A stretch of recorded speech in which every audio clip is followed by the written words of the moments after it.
जी, कल हमने बेटा मुकम्मल किया था सोशलिज्म, सरमायादार सॉरी जो इश्तराकी निज़ाम मईशत है, इसकी नाकामी के असबाब। ये कल हमने ये वाला टॉपिक हमारा कंप्लीट हो गया था। आज अब तीसरा जो निज़ाम है हमारी किताब के अंदर, चार है मजमूई तौर पर, तीसरा जो है आज हम इंशाअल्लाह इसको डिस्कस करेंगे।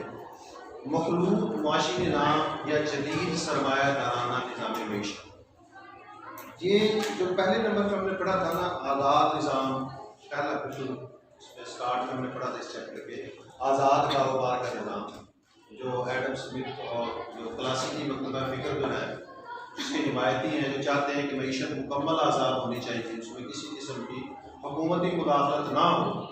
ये तकरीबन उससे मिलता जुलता निज़ाम है, लेकिन इसमें वो जो निज़ाम है आज़ाद कारोबार वाला, उसमें तो हुकूमत बिल्कुल जो है वो कहते हैं कि हुकूमत का कोई भी किरदार ना हो, रियासत का कोई भी किरदार ना हो। लेकिन इस निज़ाम के अंदर हुकूमत का भी किरदार होता है, लेकिन किरदार महदूद होता है, लिमिटेड होता है। ज़्यादा किरदार मंडी की कुव्वत नहीं अदा करती। ये जो इसका जो सरबराह कह रहे हैं, या इसका जो जिसमें ये ज़्यादा है मामला, वो अमेरिका है, यूनाइटेड स्टेट्स ऑफ अमेरिका, और बाकी तकरीबन सारे यूरोप के अंदर कम बेश यही है, और एशिया के जो जापान, ऑस्ट्रेलिया जैसे ममालिक हैं, या जनूबी कोरिया है, पाकिस्तान, इंडिया, और अब तो चाइना के अंदर भी किसी अंदर यही निज़ाम जो है। लेकिन चाइना में हुकूमत का कंट्रोल जो है वो मजबूत है, ज़्यादा मजबूत है, और हुकूमती शोबा ज़्यादा मजबूत है। वरना तकरीबन दुनिया के जितने भी मुल्क हैं कमो बेश, उनमें यही निज़ाम जो है इस वक्त राइज है। इस निज़ाम के अंदर क्या है, बुनियादी बात यह है, बुनियादी बात कि इसमें ज़्यादा जो रोल है वो मार्केट फोर्सेस का है, मंडी की कुव्वतों का है, यानी तलब और जो चार मार्केट्स होती हैं, तो बार बार इनका जिक्र करते हैं, product market, labour market, credit market and capital market. अशिया की मंडी, मजदूरों की मंडी, कर्जे की मंडी और सरमाए की मंडी। इन चारों मार्केट्स के अंदर, चारों मंडियों के अंदर दो कुव्वतें होती हैं, जिनको हम तलब और असद की कुव्वतें कहते हैं।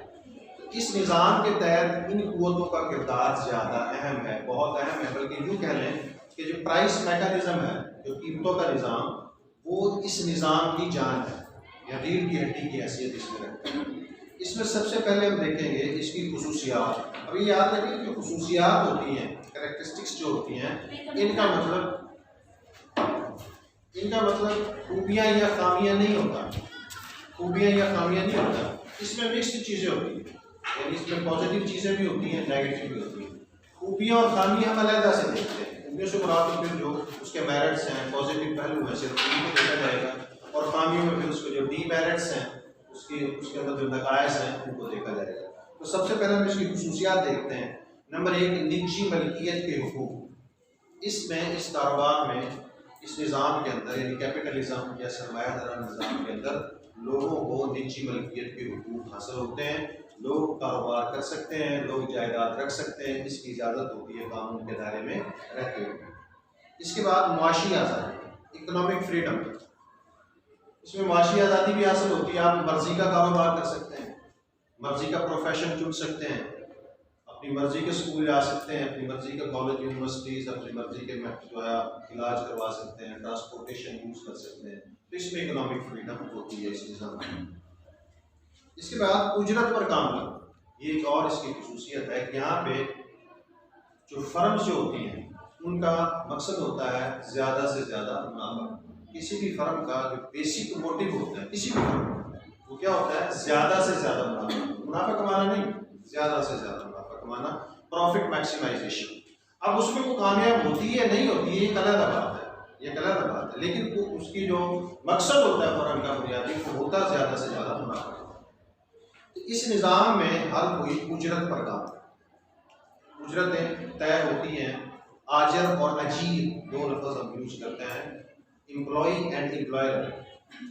आजर वो होता है जो काम लेता है, जो चीज़ें बनाता है, और अजीर वो होता है जो मजदूर होता है, जो काम करता है। इस निज़ाम में उजरत, जिसे अब तनख्वाह का लफ्ज़ हम आम इस्तेमाल करते हैं यहाँ रूटीन में, लेकिन जब हम इकोनॉमिक्स में बात करते हैं तो हम उजरत की बात करते हैं। सार्फिन की हुक्मरानी, कंज्यूमर सॉवरेनिटी, एक और इसका अहम फीचर है कैपिटलिज्म का। यहाँ पे सार्फिन जो है उनकी हुक्मरानी होती है, उनकी बात को तरजीह दी जाती है। अब हुक्मरानी कैसे, एक फर्म चीज़ तैयार करती है, उसको मार्केट में लेकर आती है, तो वहाँ से उसको एक चीज़ कहलाती है फीडबैक इफेक्ट। फीडबैक क्या होता है? फीडबैक ये होता है, एक फर्म ने चीज़ बनाई, उसने उसको सप्लाई किया मार्केट के अंदर, घर पहले होलसेल वालों के पास आएगी, वहाँ से फिर वो परचून में छोटे छोटे शॉप्स पे आती है। अब वो जो छोटे दुकानदार होते हैं, जो ट्रेडर्स होते हैं, जब उस चीज़ को सेल करते हैं, तो उनके जो कस्टमर्स होते हैं, अगर उस चीज़ की पसंद आ जाए तो उसकी सेल आमतौर पर बढ़ जाती है। और जो चीज़ अच्छी होती है, मकबूल होती है, क्वालिटी के लिहाज से अच्छी होती है, लोग उसकी फिर तारीफ भी करते हैं। तो उन दुकानदारों को, उन सेल्समैन को पता चलता है कि ये चीज़ लोगों को पसंद आ रही है। लेकिन इसके साथ साथ अगर नक्स हो, उसकी क्वालिटी में जो बताई गई है वो मौजूद नहीं है, उसके कपड़े की अगर हम बात कर लें, कपड़ा है उसका कलर फेड हो जाता है, उसमें जल्दी फट जाता है, एक धुलाई से उसका कलर खराब हो गया है, तो जिसने कपड़ा खरीदा होगा यकीनी तौर पे वो उसको बताने आएगा कि ये मामला इस तरह का है। तो एक फीडबैक पहुंचता है इसके पास, फर्म के पास, और फर्म फिर उसी के मुताबिक जो चीज़ लोगों को पसंद आ रही है उसको बनाने की कोशिश करती है, और जिसको चीज़ को लोग नापसंद कर रहे हैं उससे फिर वो नक्स को दूर करने की कोशिश करती है। तो सार्फिन जो है उनकी हुक्मरानी होती है, वो अपनी पसंद की चीज़ें इसमें खरीदते हैं, और उसी तरह की फर्म जो है वही चीज़ें बनाती है जो लोगों को पसंद है। कीमतों का निज़ाम, इसमें जैसा कि पहले भी बात हो रही थी, यहाँ पे जो कीमतों का निज़ाम है वो बहुत मजबूत होता है। डिमांड एंड सप्लाई की जो क़ुव्वतें हैं वो काम करती हैं, एक तरफ खरीदार हैं, एक तरफ उपभोक्ता हैं, आपस में यहाँ पे कंपटीशन भी होता है इस सिस्टम के अंदर, और यहाँ पे इत्तेहाद भी होता है। कंपटीशन क्या होता है? कंपटीशन ये होता है जब मुख्तलिफ फर्में अपने कारोबार को आगे बढ़ाने के लिए ज़्यादा से ज़्यादा क्लाइंट्स को, ग्राहकों को, कस्टमर्स को अपनी तरफ खींचने के लिए जब एक दूसरे से मुकाबला करती है, मेरे पास ज़्यादा कस्टमर्स आ रहे हैं, दूसरी कहती है मेरे पास ज़्यादा है, तीसरी कहती है मेरे पास ज़्यादा है, इसको कंपटीशन कहते हैं। वो इस निज़ाम के अंदर होता है, कैपिटलिज्म के अंदर। इसके साथ साथ इत्तेहाद का पहलू, मर्जर जिसको कहा जाता है, मर्ज का मतलब होता है जम हो जाना, जम हो जाना। मर्जर कैसे होता है कि फर्म्स जो हैं आपस में मिल जाती हैं मुकाबले से बचने के। इसकी एग्जांपल मैं आपको देता हूँ, गैलेक्सो और वेलकम, ये दो कंपनियां थी फार्मास्यूटिकल्स, दवाई बनाने की, अलग अलग, आज से 10, 15, 20 साल पहले। लेकिन अगर आप अब देखें, आपको जो रैपर होता है उस पर गैलेक्सो वेलकम लिखा होता है, ये दोनों कंपनियों ने मिलकर एक कंपनी बना ली है। इसका मकसद क्या होता है? ये आपस में मिलती क्यों है? बुनियादी मकसद होता है आपस में मुकाबले से बचना। तो जब मुकाबला होता है ना, उसमें याद रखें कि जो सार्फिन होते हैं उनका फ़ायदा होता है, जो आम लोग होते हैं उनको आम तौर पे कीमत कम अदा करनी पड़ती है जब इनका आपस में कंपटीशन होता है फर्म्स। लेकिन जब ये आपस में इत्तेहाद, तो नुकसान किसका हुआ? फर्म्स का हुआ। अगर हमारा फ़ायदा है, सार्फिन का फ़ायदा है, तो नुकसान किसका होगा? फर्म का होगा। उस नुकसान से बचने के लिए समटाइम्स फर्म जो होती है आपस में इत्तेहाद कर लेती हैं, और ये इत्तेहाद बाज़ औक़ात एलानिया होता है और बाज़ औक़ात ये खुफिया भी होता है। एलानिया भी होता है कि आपने एक फर्म बना ली, ठीक है, ओके, ये एक फर्म है। लेकिन समटाइम्स क्या होता है, फर्म्स बज़ाहिर अलग होती है लेकिन अंदर से मिली हुई होती है, उसको कार्टल कहा जाता है। कार्टल एक ऐसा निज़ाम होता है जिसमें फर्म्स वर्बली, जुबानी तौर पर एक दूसरे से तय कर लेती हैं, हमने आपस में नहीं लड़ना, ये कीमत हम सब ने लेनी। जिस तरह कभी आप चीनी का देखते हैं क्राइसिस, कभी आप सीमेंट का क्राइसिस देखते हैं, कभी आप कुकिंग ऑयल का क्राइसिस देखते हैं, इसमें आमतौर पर क्या होता है, कार्टल बने होते हैं। वो ये याद रखें कि जो कार्टल हैं रिटर्न इलीगल है पूरी दुनिया में, तहरीरी तौर पर इन पर पाबंदी है, ये गैर कानूनी, लेकिन पूरी दुनिया में मौजूद है। तो वर्बल आपस में बातचीत करते हैं, वर्बली जुबानी कलामी करते हैं, और आपस में मुकाबला करने से कतराते हैं ताकि सार्फिन से ज़्यादा पैसे बटोरे जाएं और अपने मुनाफा चार्ज को ज़्यादा किया जाए। तो ये दोनों काम इस सिस्टम के अंदर चलते हैं। इसके बाद तकसीम कार, डिवीजन ऑफ लेबर। यहाँ पे चूँकि फर्म्स जब कारोबार करती हैं तो वो अपने जो मजदूर होते हैं उनका काम बांट देते हैं। एक मजदूर बार बार एक ही काम करता है। मसलन आप इस पर टेक्सटाइल की मिसाल ले लें, ये जो कपड़े बनाने वाले कारखाने होते हैं, उसके अंदर आप जाएँ तो आपको मुख्तलिफ शोबे नजर आते हैं। एक रुई का शोबा है जहाँ पे रुई बन रही है, एक धागा बन रहा है, एक जगह कपड़ा बन रहा है, एक जगह उसका रंग हो रहा है, एक जगह उसकी पैकिंग हो रही है, आगे उसकी सप्लाई हो रही है, ये मुख्तलिफ डिपार्टमेंट्स होते हैं। तो वहाँ पे जो कारखानादार है वो क्या करता है कि हर जो शोबे के मजदूर हैं उनको अलग अलग कर देता है। जब एक मजदूर बार बार एक ही काम करता है, अपने हिस्से का काम करता है, तो उसमें महारत हासिल कर लेता है, एक्सपर्टीज हासिल कर लेता है, उसका फायदा कारखानादार को पहुंचता है। कैसे पहुंचता है कि एक आदमी 2 घंटे में काम कर रहा था, अगर उसको 1.5 घंटे में कर लेगा तो कारखानादार का आधा घंटा बच गया। ज़्यादा उसने वेजिस पे करनी है, उजरतें देनी है मजदूरों को। तो तकसीम कार का पहलू जो है इस निज़ाम के अंदर फर्म्स अपनाती हैं ताकि उनके जो काम करने वाले लोग हैं वो उनमें महारत हासिल करें। जी, अमीर और गरीब का फ़र्क इस निज़ाम के अंदर याद रखें कि बहुत बड़ी एक डिवीज़न होती है between haves and have nots, अमीरों और गरीबों के।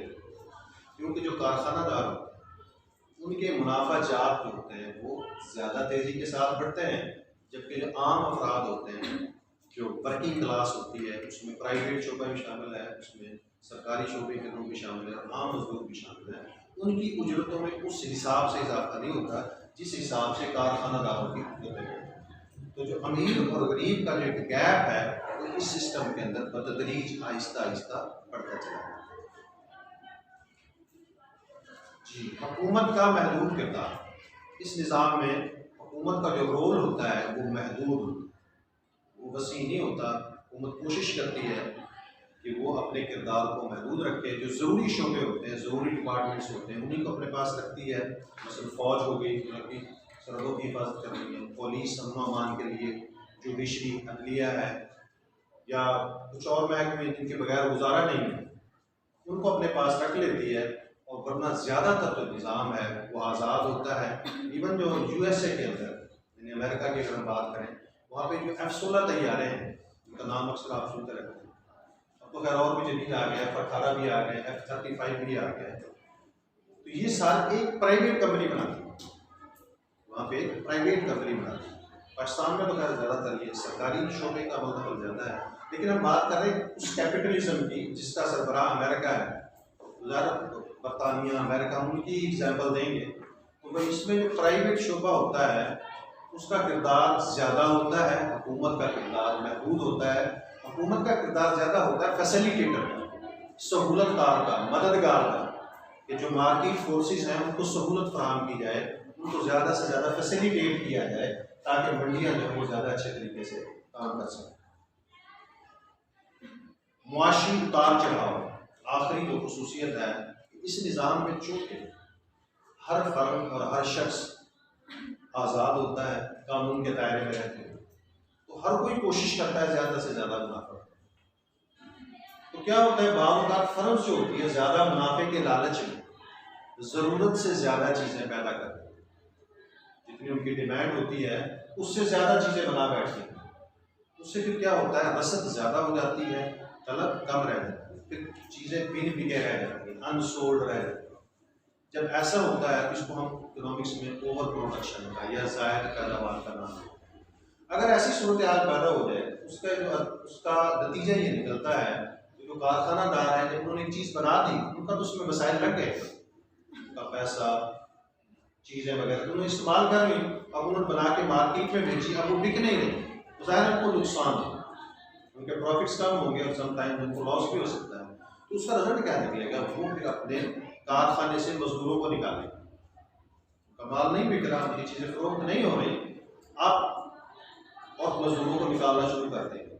अब चीज़ें पहले नहीं बिक रही, मजदूरों को जब निकालेंगे तो जो काम कर रहे थे वो भी खरीदने के काबिल नहीं रहेंगे, तो मज़ीद जो है ओवर प्रोडक्शन बढ़ जाएगी, चीज़ों की पैदावार जो वो बिन बिके रह जाएगी। इससे फिर क्या होता है, मुल्क के अंदर कसाद बाजारी या सर्द बाजारी या मंदे का रुझान पैदा हो जाता है, जिसको हम डिप्रेशन का नाम देते हैं। इसको ये सबसे बड़ा जो डिप्रेशन है जो अभी तक वर्ल्ड ने ऑब्जर्व किया है वो 1929 से लेकर 1933 तक था, 1929 से लेकर 1933 तक, ये तकरीबन 4 से 5 साल का पीरियड है। ये बहरान शुरू हुआ था अमेरिका से और फिर इसने यूरोप को अपनी लपेट में लिया, और उस ज़माने में, आज से तकरीबन 90 साल पहले की हम बात कर रहे हैं, उस ज़माने में करोड़ों लोग जो हैं अमेरिका में, कनाडा में और यूरोप के अंदर भी रोजगार हो गए। उसको great depression of the world कहा जाता है, 1930 का आलमी इक़्तिसादी बुहरान। उसकी वजह क्या थी? ओवर प्रोडक्शन, ज़ायद पैदावार। और चूँकि निज़ाम आज़ाद होता है, इसमें हर फर्म और अफराद आज़ाद होते हैं, इसलिए इसमें हर वक्त ये खदशा मौजूद रहता है कि मईशत कहीं जो है वो फ्लक्चुएशंस का, उतार चढ़ाव का शिकार ना हो।